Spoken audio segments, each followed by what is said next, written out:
Selamat pagi adik-adik. Wah, tidak terasa ya, kita sekarang sudah berada di bulan kedua tahun 2021. Wah, rasanya sudah berapa lama ya kita tidak bertemu di ibadah IMPA? Adik-adik ada yang ingat nggak? Udah lama sekali ya adik-adik. Tapi adik-adik, walaupun kita sudah lama sekali tidak bertemu di ibadah IMPA, adik-adik harus tetap ingat bahwa Tuhan masih mengizinkan kita bertemu melalui video online seperti ini, sehingga adik-adik tidak boleh patah semangat dan harus tetap setia mengikuti Tuhan Yesus ya. Nah, sebelum memulai ibadah hari ini, kita akan berdoa terlebih dahulu. Semuanya lipat tangan, tutup mata. Kak Cia berdoa ya. Adik-adik ikuti Kak Cia berdoa. Tuhan Yesus, terima kasih pada hari ini kami boleh kembali bertemu melalui ibadah online IHMPA. Tuhan Yesus, berkati kami supaya ibadah ini boleh berlangsung dengan baik dan kami dapat tetap bersukacita dan mengenal Engkau walaupun hanya melalui media online. Terima kasih Tuhan Yesus. Amin. Adik-adik, kita sekarang akan menyanyikan satu lagu. Kita nyanyi dari Terbit Matahari sama-sama ya.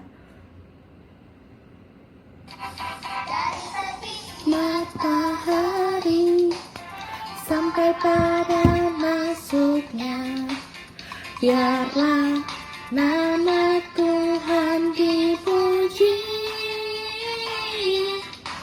Dari terbit matahari sampai pada masuknya, biarlah nama Tuhan dipuji. Puji Tuhan, puji Tuhan. Dari terbit matahari sampai pada masuknya, biarlah nama Tuhan dipuji. Nah adik-adik, sekarang waktunya kita membaca firman Tuhan. Tapi sebelum kita membaca dan merenungkan firman Tuhan, ada baiknya kalau kita berdoa terlebih dahulu ya. Yuk kita berdoa sama-sama. Tuhan Yesus, terima kasih atas berkat-Mu pada hari ini. Tuhan, pada hari ini kami akan mendengarkan firman-Mu ya Bapa. Bantu kami supaya kami boleh memahami dan terlebih melakukan firman-Mu yang kami boleh dengar pada hari ini. Terima kasih Tuhan Yesus. Amin. Adik-adik, bacaan hari ini diambil dari Lukas 9 ayat 28 sampai 36 yang menyatakan demikian. Yesus dimuliakan di atas gunung. Kira-kira 8 hari sesudah segala pengajaran itu, Yesus membawa Petrus, Yohanes, dan Yakobus lalu naik ke atas gunung untuk berdoa. Ketika ia sedang berdoa, rupa wajahnya berubah dan pakaiannya menjadi putih berkilau-kilauan. Dan tampaklah 2 orang berbicara dengan dia, yaitu Musa dan Elia. Keduanya menampakkan diri dalam kemuliaan dan berbicara tentang tujuan kepergiannya yang akan digenapinya di Yerusalem. Sementara itu, Petrus dan teman-temannya telah tertidur, dan ketika mereka terbangun, mereka melihat Yesus dalam kemuliaannya, dan kedua orang yang berdiri di dekatnya itu.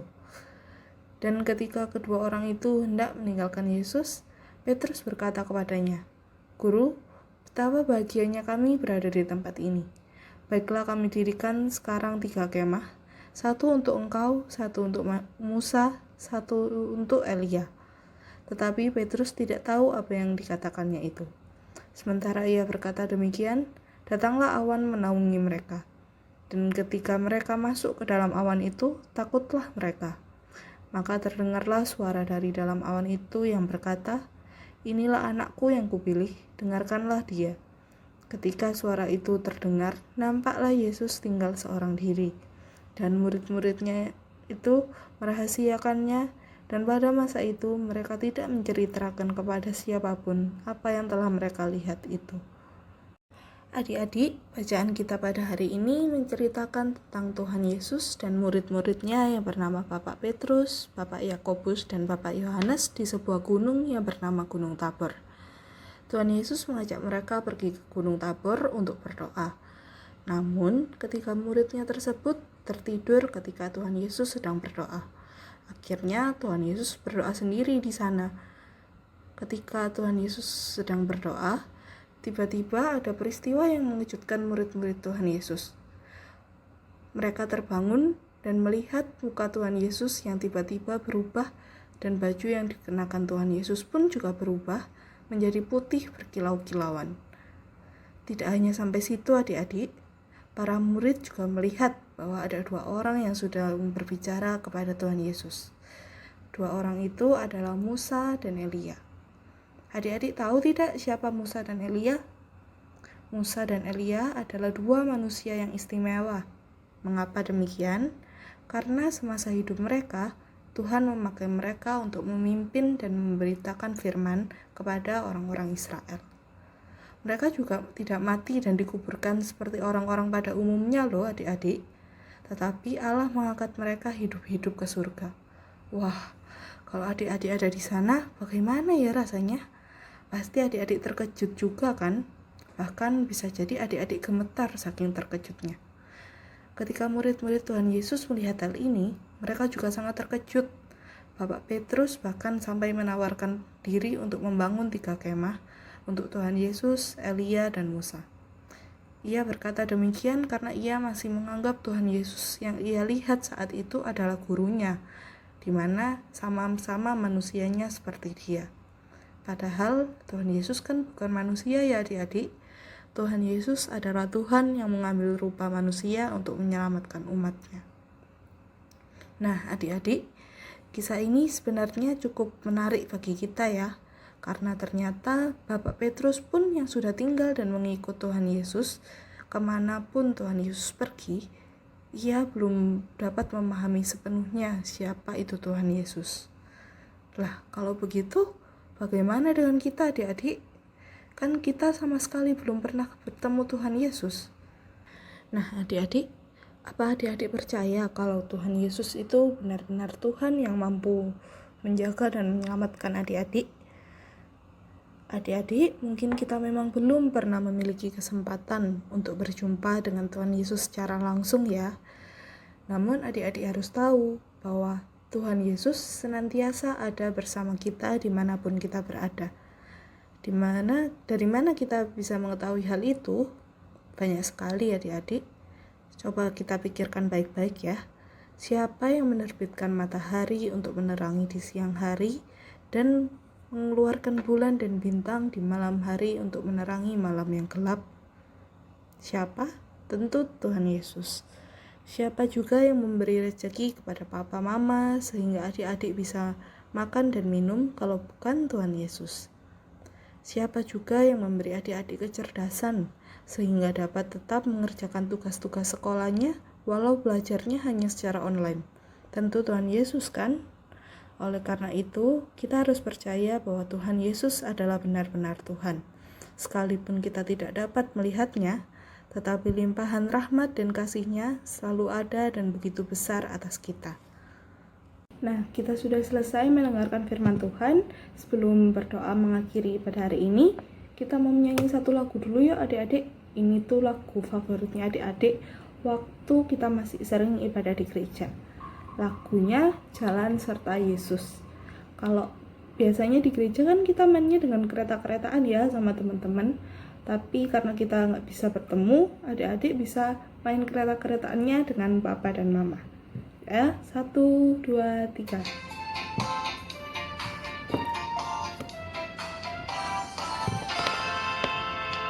Jalan serta Yesus, jalan sertanya setiap hari. Jalan serta Yesus, serta Yesus selamanya. Jalan dalam suka, jalan dalam duka, jalan sertanya setiap hari. Jalan dalam suka, jalan dalam duka, serta Yesus selamanya.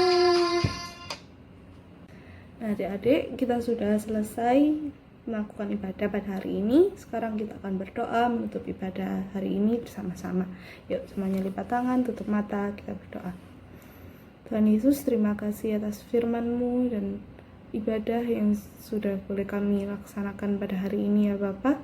Tuhan, walaupun kami masih belum bisa bertemu secara offline pada hari ini, tetapi kami tetap bersuka cita ya Tuhan, karena Tuhan senantiasa memberikan kami limpahan berkat, sehingga kami boleh tetap sehat dan dapat mengikuti ibadah pada hari ini. Tuhan tolong ya Bapa, berkati kami selama 1 minggu ke depan, supaya kami boleh menjadi anak-anak yang setia dan takut dan dengar-dengaran kepadamu ya Tuhan. Terima kasih Tuhan Yesus, amin. Jawab Yesus kepadanya, kasihilah Tuhan Allahmu dengan segenap hatimu dan dengan segenap jiwamu dan segenap akal budimu. Itulah hukum yang terutama dan yang pertama.